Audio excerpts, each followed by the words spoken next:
Welcome, friends and foes, survivors and killers. Let's sit around the campfire together and talk about Dead by Daylight. Specifically, about the twins, and how the new mid-chapter patch has made their life rather difficult. Again. On Tuesday, the mid-chapter arrived, and with it, a lot of pretty good changes.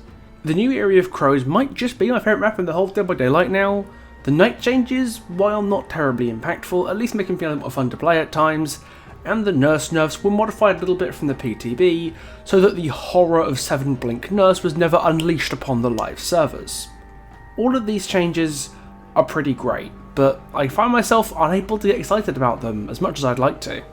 Because it wouldn't be a DBD update if it didn't make my favourite killer very, very sad. But to fully explore why, we're going to have to cast our mind back to the release of the Forge and Fog chapter on November the 22nd, 2022.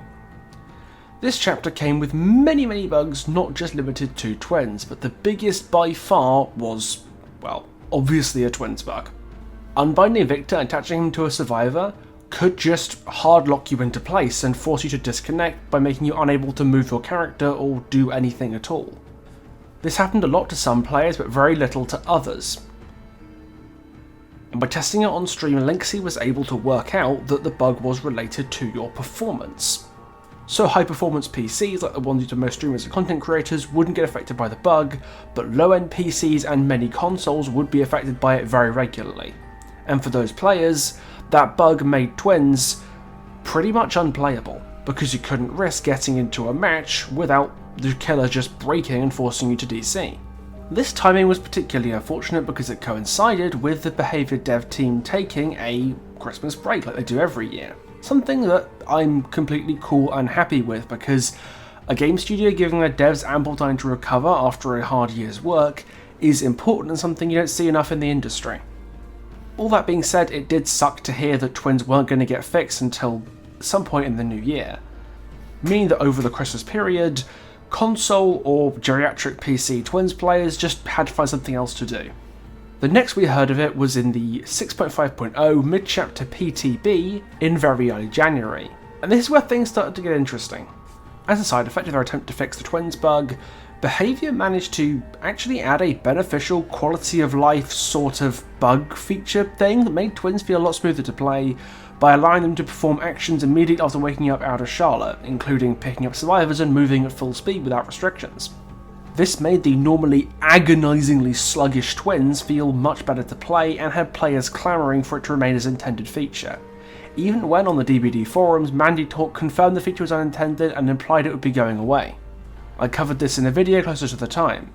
But one thing I didn't notice in that video, because I didn't know about it when I made the video, was that for people playing on the PTB on low performance PCs, the hardlock bug was still around. I can't find the clips, but I definitely remember being shown clips from the PTB of players experiencing the bug exactly like they were on live servers. This discovery ended up going pretty much completely under the radar. In my opinion, this is because the PTB is not available for console players, so the people most affected by the poor performance issues didn't get a chance to test the proposed solution. Damn, it sure would suck if this came back later to in some way bite us in the arse, right? Oh, thanks, Freddy, foreshadowing. Anyway, fast forward to this week and the release of the final mid-chapter onto live servers. And yeah, the beneficial bug didn't stay, it got fixed from PTB. And I'll be honest, that's kind of what I expected. Ever since Skybilly, Behaviour's developed this policy of if it's not intended, it's gotta go, and this twins bug was no exception to that. Trying to convince them to consider it as a potential feature was always a bit of a long shot, but I'm glad we at least gave it a go. What I wasn't so glad to see though was that within minutes of the mid-chapter launching, it was clear that the hardlock twins bug hadn't changed a bit, and was still just as problematic as ever, despite Behaviour claiming the bug was fixed in the PTB patch notes. This, frankly, is unacceptable.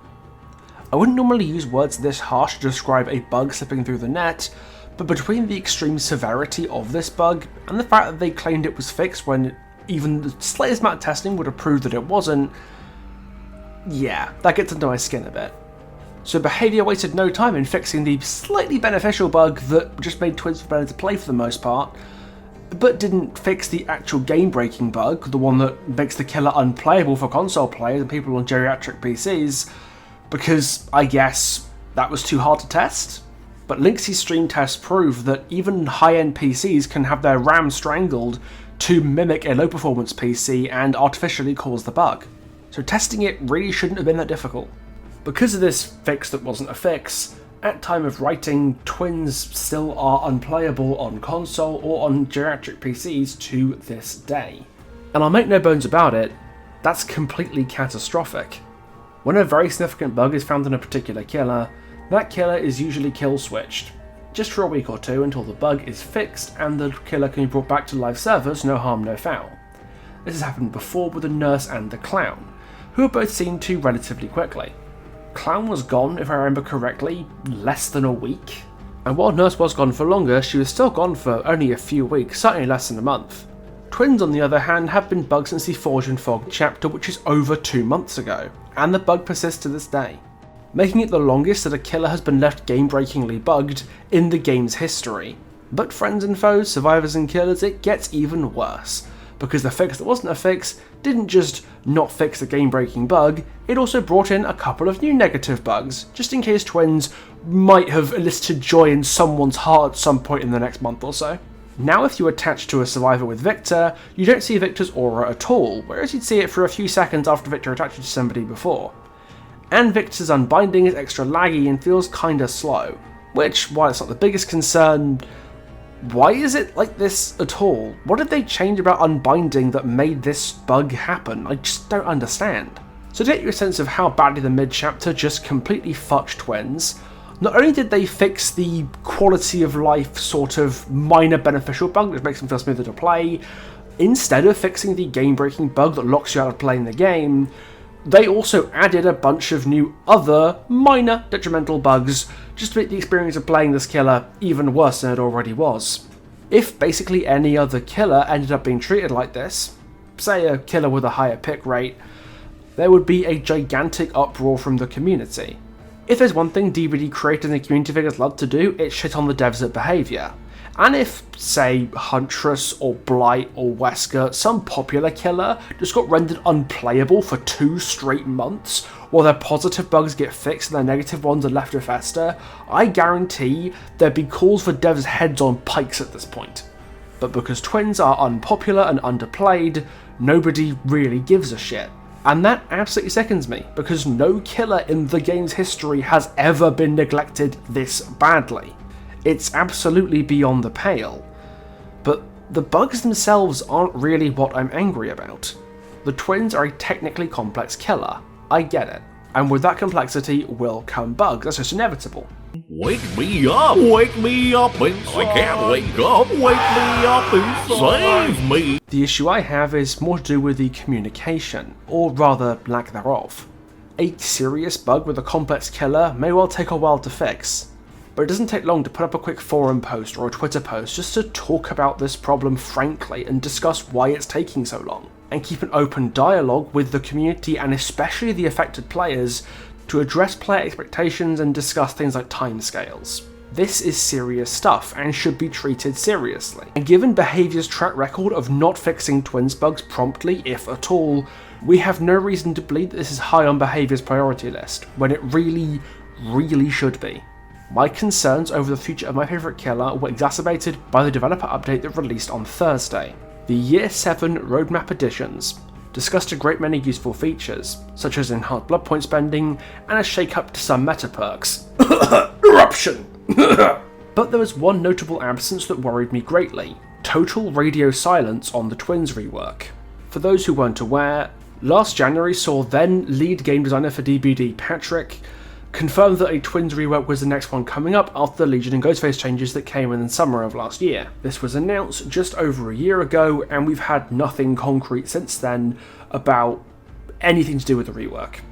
Peanut said in a fairly recent forum post that the Twins rework is still coming, it just might take a while, but the fact that it wasn't present or even mentioned in the Year 7 roadmap additions worries me immensely. Given that Year 7 will end with the anniversary in June, this means that the absolute earliest we expect the twins rework to be would be about July-August time, which would be the anniversary mid-chapter, a good 6, 7, maybe even 8 months from now. And that's assuming it's coming in the first mid-chapter of Year 8. For all we know, it could take longer than that. Unless they were omitting it from the new update for some reason, the twins rework isn't coming for at least another half a year. And that is very, very worrying, because even after a year, we still know nothing about it. Those of us who stuck with twins have no idea if the killer getting into the rework looks anything like what we already enjoy, or whether we're just going to get our favourite killer deleted and replaced with something totally different. That's a really frightening place to be. Something that only gets even more frightening when the Finisher Mori system was name-dropped as a feature that's likely going to return for testing in the future. Last time it was tested, it brought with it an infinite use base kit Unbreakable for the whole team that made playing twins about twice as hard, and completely impossible in certain builds and situations, due to their dependence on slugging. And it was only the massive unanimous outcry of "fuck that" from the community that led to the system being shelved, at least for now. So, in short, our killer is genuinely unplayable for a lot of players right now, and those players who do play twins had to deal with all the other negative bugs, their incredible clunkiness and vulnerability to recovery perks, with absolutely no assurances that any of these pain points are ever going to get fixed, and the distant but creeping inevitability of a rework that could just fire our favourite killer straight into the Shadow Realm. And you wonder why they have the lowest pick rate in the game.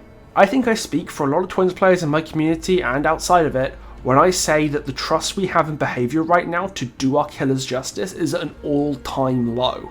And frankly, I am sick and tired of it. I don't want to make a video like this every chapter and mid-chapter until the rework comes.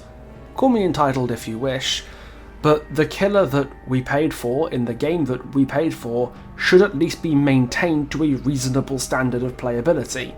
And twins simply aren't. Yes, sometimes bugs need to be fixed, sometimes changes need to be made, and those can take a while. But over that time, there should be an open dialogue about what's going on and how long it might take. These crippling bug fixes could be coming next week or in the next chapter, and we have absolutely no idea. The twins rework could be preserving everything we already love and enjoy about the killer, or completely butchering them and replacing them with something totally different. And again, we have no idea. So in short, I hope this twins bug and the other negative twins bugs, of which there is a gigantic laundry list, get fixed soon, and the killer can return to a state of decent playability. When the rework comes, I hope it'll preserve what twins players already enjoy about the character, while making them feel fresh and smoother to play and play against. And I hope this process of making twins the best killer they can be is guided by clear communication and feedback between players and developers. But sadly, I don't think that's going to happen. I really hope behaviour proves me wrong. Well, that's everything I have to say about the twins. This wasn't intended to be some sort of big video, it wasn't even scripted.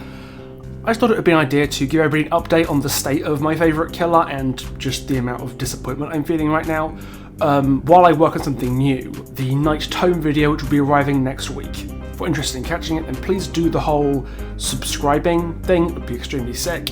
And thanks, as usual, to my patrons who got to see this video a day early and make everything on this channel possible. If you want to be part of the Patreon gang, then by all means, the link is also in the description, so you get early video access and more by just doing that if you're interested. If you're not, that's completely cool, but it is there if you're interested. Either way, I'll see you at some point next week for the Night's Tome video, so ta-ta for now.